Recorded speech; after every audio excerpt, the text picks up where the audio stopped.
పులివెందల.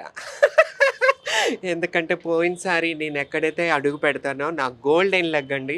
నేను last time పోయినసారి 2019లో Mangalagiri constituency అంటే నాకు నారా లోకేష్ గారంటే కోపం కాదు. ఆయనకి తెలుగు రాదు, తెలుగు ప్రజల కష్టాలు తెలీదు అనే ఒక విధానంతో టార్గెట్ చేశాను. అదేవిధంగా నా టార్గెట్ పూర్తయింది. నెక్స్ట్ నా టార్గెట్ వచ్చి వైఎస్ జగన్మోహన్ రెడ్డి గారు.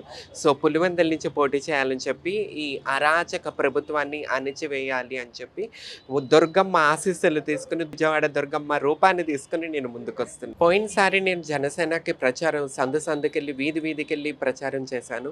లాస్ట్ టైము టికెట్ కోసం మన జనసేన వాళ్ళు పెట్టిన రిటర్న్ ఎగ్జామ్ పేపర్ అది ఉంది కదా, అప్లికేషన్స్ అవి పూర్తి చేశాను, ట్రై చేశాను. బట్ బ్యాడ్లీ నాకు టికెట్ రాలేదు. బట్ నేను ఓడిపోలేదు, వెనతిరగలేదు, ట్రై చేశాను. ఇండిపెండెంట్గా స్వతంత్ర అభ్యర్థిగా పోటీ చేశాను. ఇప్పుడు కూడా చూస్తున్నాను.